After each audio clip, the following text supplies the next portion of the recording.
Programa Júnior Mosco Revela, hoje recebendo deputado federal Vitor Lippe, conterrâneo aqui da nossa cidade, um amante, um aficionado por pessoas e que procura sempre fazer o bem. Por isso está aqui hoje, nós vamos revelar um pouquinho dessa grande personalidade.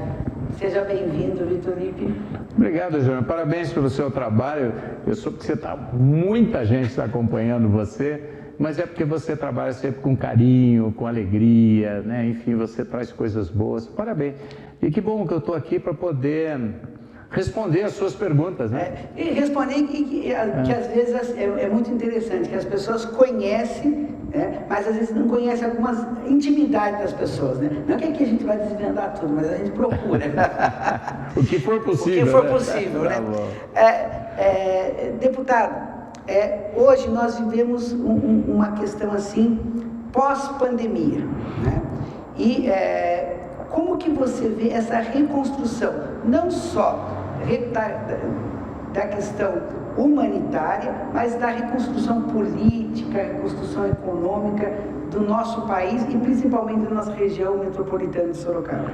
Mosco, foi um momento muito difícil, né? Um dos momentos talvez mais difíceis dos últimos séculos, né? Porque a sociedade vinha organizada, melhorando, de repente nós tivemos uma pandemia que trouxe uma insegurança terrível, muita gente morreu, só aqui em Sorocaba mais de 3 mil pessoas, né?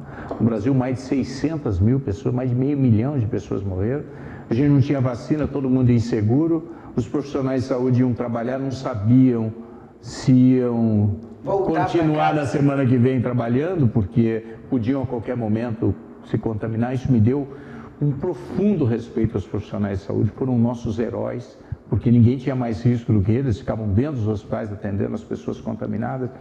E depois vieram as vacinas, felizmente, aí o risco começou a diminuir drasticamente e hoje nós temos o que você falou, o desafio da reconstrução, porque isso trouxe muitas mudanças, algumas até positivas, mas entre as mudanças, os desafios que nós ficamos, nós tivemos aí muita gente que ficou sem renda no Brasil, né, moço? Então, as pessoas que trabalhavam na área da cultura, a cultura praticamente foi obrigada a encerrar suas atividades pelo risco das pessoas morrerem, mas agora vem a reconstrução. E a reconstrução, durante a pandemia, o Parlamento brasileiro trabalhou muito, inclusive partiu do Parlamento aquela proposta dos R$600, lembra? Sim. Da ajuda? Aí a pessoa fala, R$600 é pouco, mas imagine quem ficou com renda zero. Então, 600 muitas pessoas ficaram. Exatamente, aquilo era grande oportunidade de não passar fome. Na verdade, por isso que chamou auxílio emergencial. Então, como não havia muita gente, foram 60 milhões de brasileiros que receberam auxílio emergencial, foram os setores mais comprometidos, né? Nós tivemos que criar novas leis, porque não havia recurso, então nós tivemos que criar uma lei que, na verdade, permitia você fazer um endividamento do Brasil lá para frente, mas para socorrer um período de calamidade pública. Eu acho que outros desafios que a gente também encontra, Mosco, é a questão da retomada do crescimento no Brasil. Isso fez com que faltasse muitos produtos no mundo inteiro, porque como as indústrias diminuíram as suas atividades, então porque a indústria, uma depende da outra. Sim. Você falta alguma coisa aqui, ela fornece para outra, então essa aqui que precisava daquela também não vai conseguir. E essa aqui que produzia para aquela também atrasou. Conclusão, a gente chama que nós costumamos colocar isso, que as cadeias produtivas do mundo tiveram uma grande dificuldade. Inclusive, por exemplo, o setor de semicondutores, são circuitos eletrônicos, chips que vão nos carros. Sim. Conclusão, está faltando isso, então está atrasando a produção. Então agora nós precisamos encontrar outras formas de depender menos da China e daqueles países. Os medicamentos estão faltando. Isso, exatamente por conta disso, das indústrias farmacêuticas que também não conseguiram acompanhar essa questão. Mas tem as coisas boas também, Mosca. Sim. As coisas boas são que todo mundo passou a trabalhar mais com a internet. Muita gente passou a trabalhar em casa, as pessoas viajavam para ir trabalhar. Então hoje milhões de brasileiros estão trabalhando nas suas próprias casas, gastando muito menos, dormindo melhor, não ficando 4 horas por dia dentro dos ônibus, né?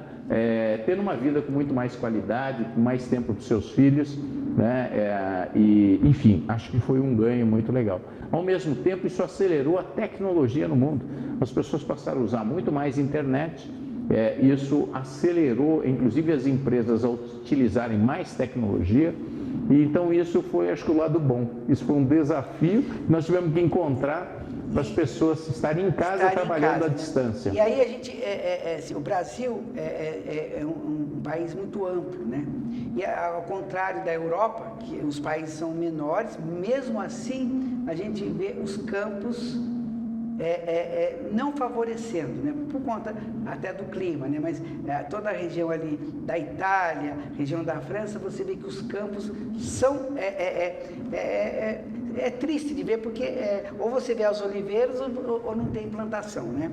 E aí o Brasil, ele tem um vasto território e muitas vezes quer se trazer o homem do campo para a cidade. E aí, como é que se tira o homem do campo e aí vai faltar alimento? Você acredita que hoje está tendo uma valorização maior do homem do campo para que ele possa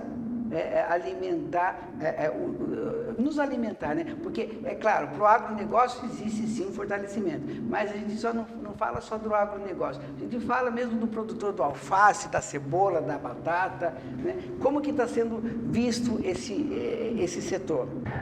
Você tem razão, a Europa tem muito mais dificuldade de produzir, porque a temperatura, lá, essa variação, quer dizer, eles ficam embaixo da neve uma parte do ano, e essa dificuldade, vamos dizer assim, para produzir, faz com que eles tenham uma limitação muito grande para produzir os alimentos. O Brasil, felizmente, às vezes, a soja, por exemplo, que lá, se eles plantarem a soja, eles vão colher uma vez por ano. O Brasil chega a dar 3 colheitas por um ano. Então a gente consegue produzir 3 vezes mais na mesma área, no mesmo espaço, né? Então isso é uma grande vantagem competitiva para o Brasil, e essa é uma vocação do país, felizmente. É lógico que a gente precisa ter muita indústria, muita tecnologia, muita inovação, mas o agronegócio, quer dizer, a produção da terra, a produção de alimentos, é uma grande oportunidade que Deus nos deu, porque a gente tem uma área muito grande. A gente tem a grande parte do nosso continente, praticamente, que é quase que o tamanho da Europa, o Brasil, né? E grande parte dessas terras são agricultáveis. Além da temperatura, nós temos áreas, porque você vai em alguns países que é só montanha, então eles têm grande dificuldade. Você vai na China, uma parte é deserto, uma parte é montanha, muita pedra e muito frio. Eles têm muitas dificuldades. E quando é calor, muito calor. Então, eles têm muita dificuldade e tem pouca água. O Brasil é o país que tem mais água no mundo, né? Não tem nenhum país com a quantidade de água que o Brasil tem. Então, isso já ajuda, porque sem água você não consegue produzir. Então, a gente tem muitas vantagens e isso está fazendo com que o Brasil produza muito.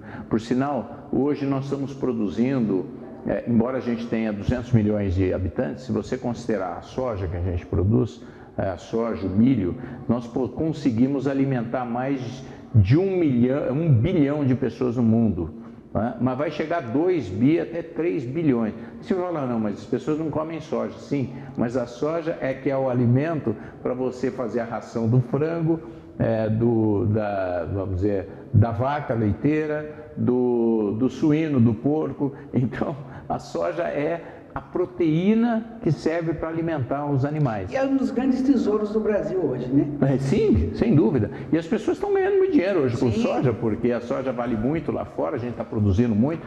As pesquisas no Brasil, a Embrapa, nossa empresa brasileira de agropecuária, que teve apoio do Japão e de outros países, conseguiram desenvolver tecnologias muito importantes, inclusive para produzir onde a gente achava que não ia bem. A soja, por exemplo, no Cerrado brasileiro. E aí tem uma parte grande do Brasil que é Cerrado. Mas agora está uma beleza. Você vai lá, eles conseguiram corrigir a terra, fazer técnicas de manejo, que você consegue ter uma produção muito alta, mesmo lá no Cerrado. Você vê como a tecnologia é uma coisa importante, né? A pesquisa, né? A pesquisa, né? Fundamental, fundamental. E quando a gente fala em pesquisa, você estava falando do parlamento, nós tivemos um momento de dificuldade com a diplomacia brasileira, né? E como que está sendo resolvido, como que está sendo encarado isso? Porque é um desafio para todos vocês, principalmente para o parlamento, a questão quando a fala lá fora não tem o aval, né, dos parlamentares. E a gente percebe que muitas vezes os parlamentares ficavam sem poder agir por conta dessa... Você sabe, o mundo é uma grande diplomacia. Às vezes existe guerra, Sim. mas é a diplomacia que deve prevalecer. Exatamente para não ter guerra, para você ter um bom relacionamento, porque o relacionamento, a diplomacia, ela serviu para que os países consigam avançar e trabalharem juntos. Então, quando você fala mal do outro, você xinga o outro, você cria uma confusão desnecessária, isso cria um problema internacional para a gente. Então, nós tivemos momentos que o governo brasileiro foi muito infeliz com os chineses. Sim. Você pode até não concordar com algumas coisas na China, mas você vai publicamente falar alguma coisa contra o chinês, que é o maior parceiro comercial do Brasil. Parecia uma coisa de vizinho, né? Aquela coisa bem de vizinho. Vamos imaginar que você dependa do seu vizinho, é ele que fornece a sua água. Aí você vai brigar com ele, não vai ser bom o resultado. Então, a gente viu momentos muito difíceis da diplomacia. Hoje eles estão sendo um pouco mais cautelosos. E mudou também o ministro de Relações Exteriores do Brasil, que hoje ele tem tido um comportamento mais diplomático. Isso é fundamental. Eu estou na política, eu tenho que ser diplomático o tempo todo, né? Eu tenho que ter bom relacionamento. A boa relação ela é fundamental na política. Eu estou falando do presidente da República a um vereador da cidade. Sim. E você vai falar, bom, qual é a consequência disso? É desemprego no Brasil, é você diminuir a sua capacidade de venda ou capacidade de compra de insumos que você precisa. Então é preciso muita responsabilidade para governar o Brasil, né? Aí, ainda mais como você falou, sendo a dimensão que o Brasil né? A sexta maior população do mundo. E nós estamos prestes agora às eleições presidenciais e que está sendo preocupante. Mas vamos terminando o primeiro bloco e já entramos e vamos falar sobre isso no segundo e último bloco, hoje recebendo o deputado Vitor Lippe.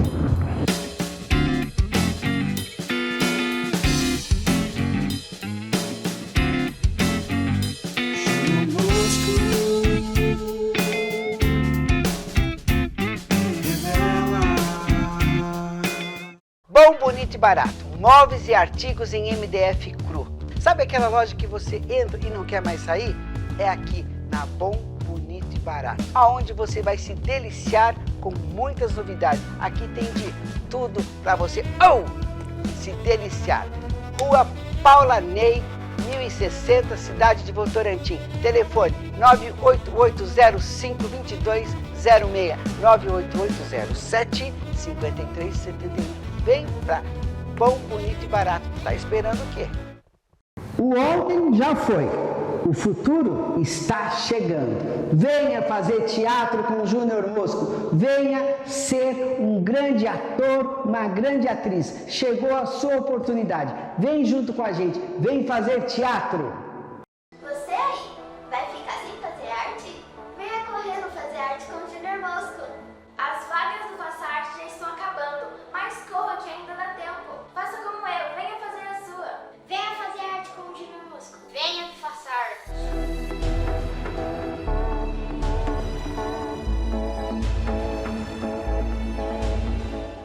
Vem que faça arte.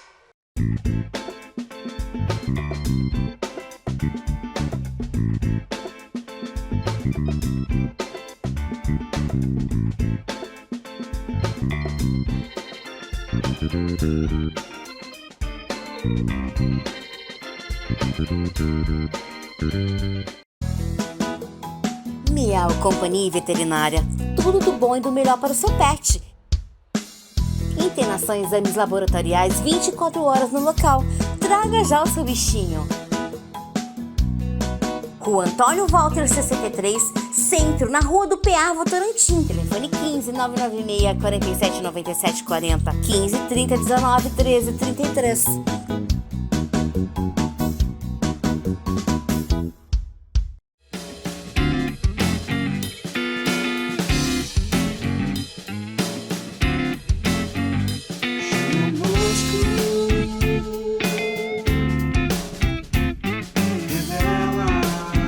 Volta no segundo bloco, hoje recebendo o deputado Vitor Lippe, e vamos falar de uma coisa muito boa que é a lei das antenas, conhecido como Lei das Antenas, que agora em 6 de julho, foi agora 6 de julho que ela foi aprovada.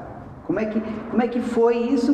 Como é que foi pensado e quais são os benefícios que elas vão nos trazer? Todos os países que melhoraram a vida das suas populações, trouxeram, que conseguiram desenvolvimento, conseguiram trazer prosperidade, foram os que investiram em ciência, tecnologia e inovação, todos eles. Isso é uma história comum. O Brasil não está fazendo isso, então eu fico lá defendendo recursos para ciência, tecnologia e inovação, porque eu sei que isso é determinante para um futuro melhor. Quando a gente não faz isso, a gente acaba perdendo a produtividade, perde as empresas, perde emprego, perde geração de riqueza, perde tudo. Bom, e perde pessoas que vão embora, né? Exatamente. Então nós precisamos, a ciência, a tecnologia e a inovação são determinantes. E a outra questão fundamental é que para você usar a tecnologia, você precisa do que hoje? Banda larga, conectividade. E o Brasil, por ser muito grande, ainda muitos brasileiros não têm conectividade. E nós temos o desafio lá do 5G.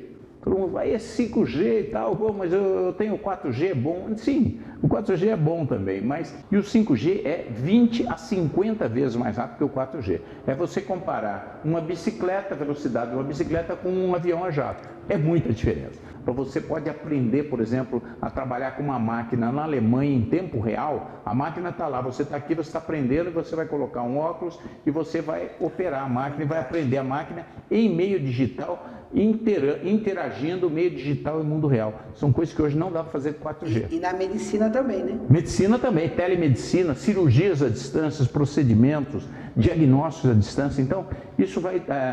cidades inteligentes, drones inteligentes, porque imagine você vai botar um drone que ele encontra um problema, não dá tempo de ir à velocidade e voltar, ele vai bater. Então, nós precisamos de muito mais velocidade. Então, isso vai usar novas aplicações, mas para tudo isso acontecer, você precisa de antena. Sim. A antena é que vai permitir. Hoje ninguém vive mais sem celular, né?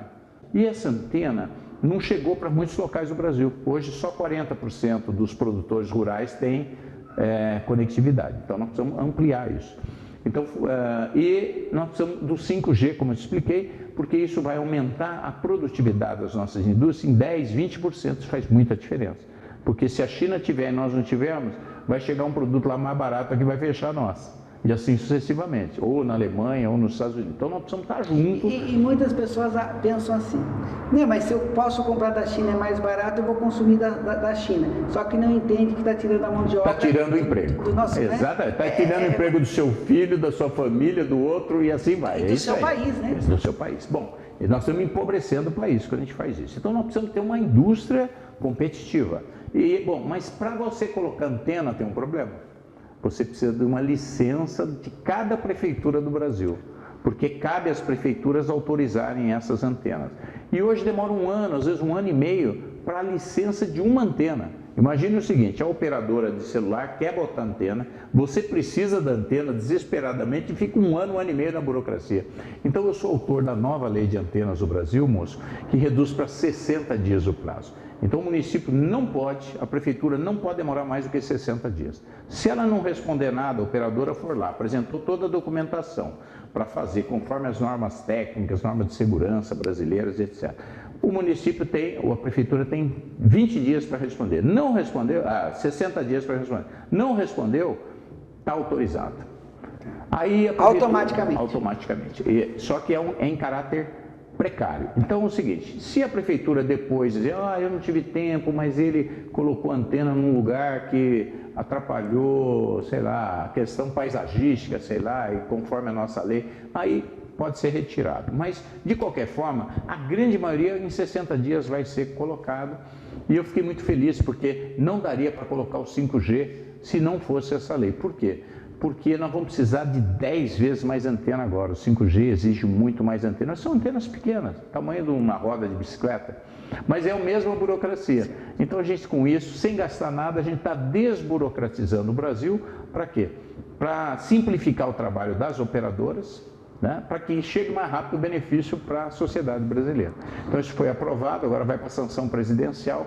E eu quero agradecer aqui todos os deputados e senadores que aprovaram o nosso projeto de lei. Porque é um projeto de lei que vai beneficiar o Brasil todo, né? Exatamente. E é como, assim, às vezes a gente viaja muito para gravar o programa e recentemente eu estive no Xingu E lá não tem, porque é aldeia indígena mesmo, e assim, lá não tem comunicação. Eu fiquei 7 dias na floresta sem comunicação. Você fala assim, gente, é outro Parece, mundo, é outro mundo. né? E como é importante Nossa, a comunicação. Então, você percebe que através de que muitas pessoas possam imaginar, mas o que é o 5G? O 5G vai trazer benefícios e melhoria para toda a população. Sem dúvida. Né?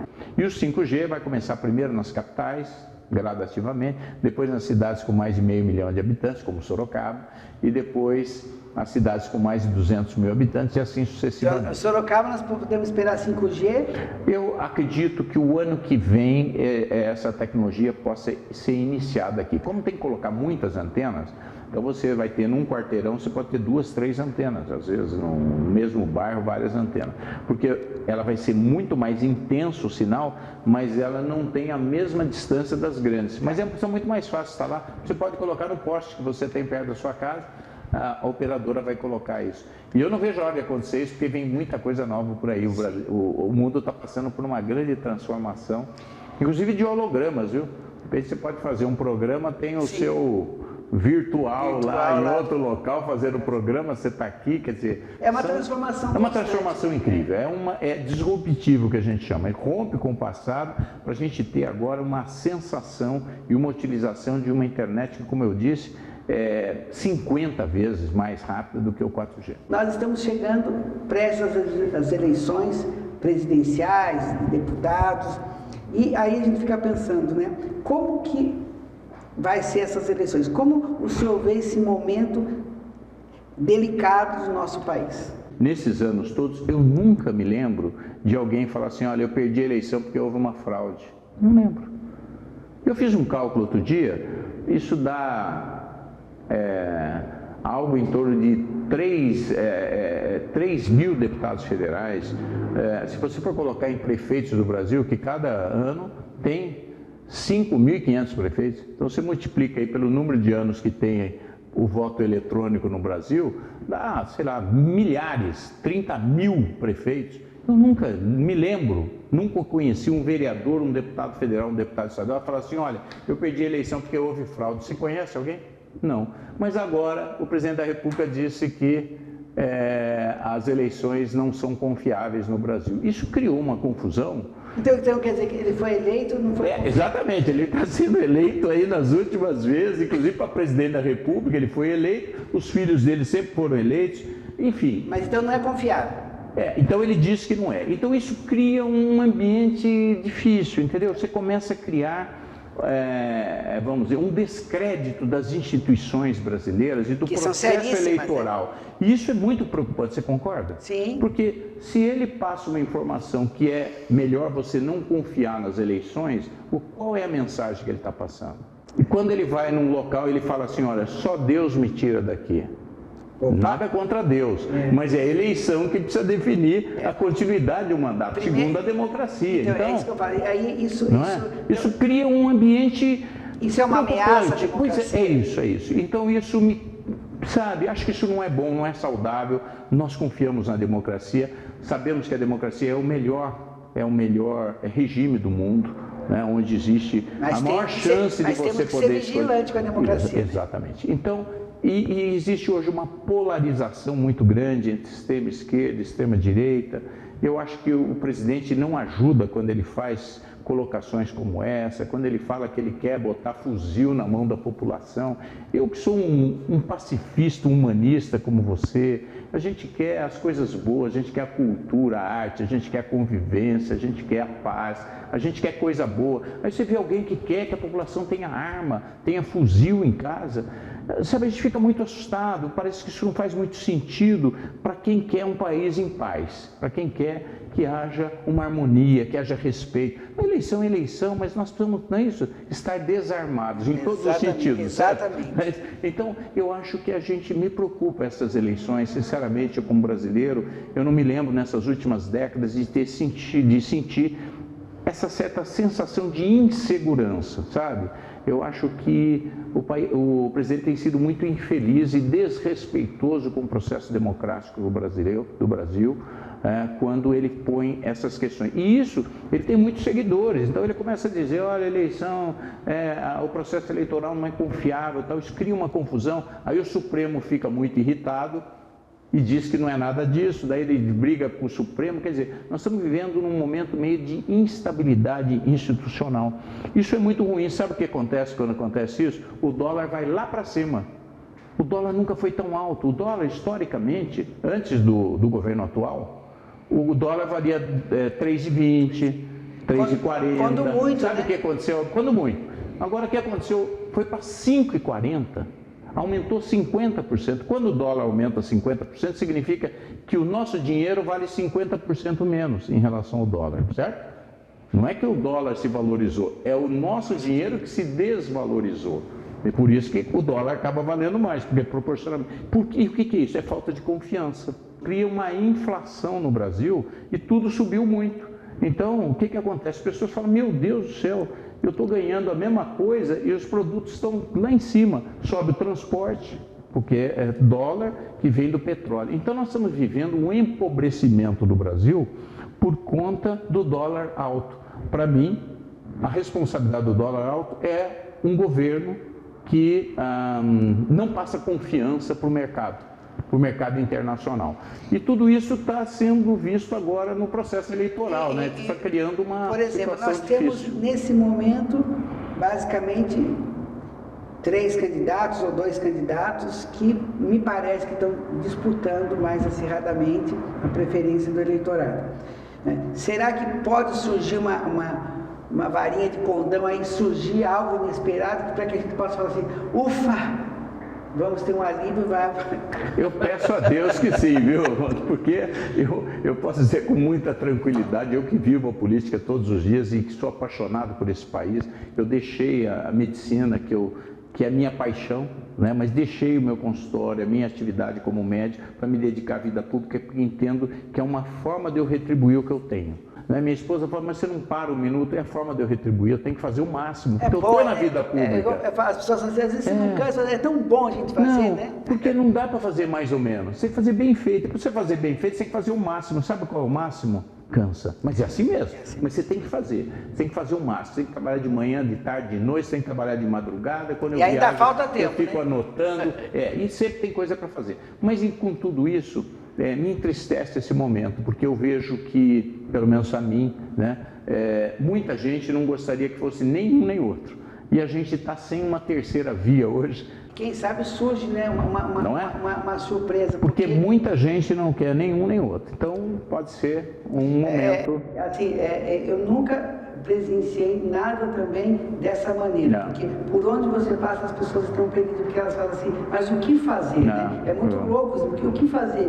E a população quer fazer alguma coisa, mas não sabe o que fazer. Né? Porque tem medo disso, tem medo daquilo, e principalmente, muitas pessoas têm medo de ter uma interrupção aí na democracia, né? Acho que isso seria um desastre, mas todos nós temos que ficar, como você falou, vigilantes. Vigilantes, sim. Porque... Todos nós que entendemos a importância da democracia, nós temos que prezar pela democracia. Acho que isso é um compromisso que nós temos que ter de cidadania com o nosso país, com os nossos irmãos. Só a democracia pode ser justa.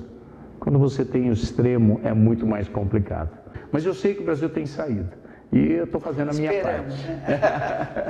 Estivemos aqui com o deputado federal Vitor Lippe, falando um pouquinho de tudo que está acontecendo, e espero que vocês aí de casa tenham gostado. Qualquer dúvida, qualquer questão, pode nos mandar, que nós enviamos para o deputado. Deputado, muito obrigado pela sua presença. Foi uma delícia essa conversa, foi muito gostoso. Muito obrigado, parabéns pelo seu trabalho. E o Mosco é isso, esse carinho, esse sorriso, essa alegria, esse jeito que é seu, viu? E certamente estarei aqui outras vezes para a gente falar desses desafios, os desafios do nosso país. E falar, se Deus quiser, do próximo eleito. Se Deus quiser. Se Deus quiser. Forte abraço a todos vocês. Obrigado. Realização: Associação Fazendo Arte.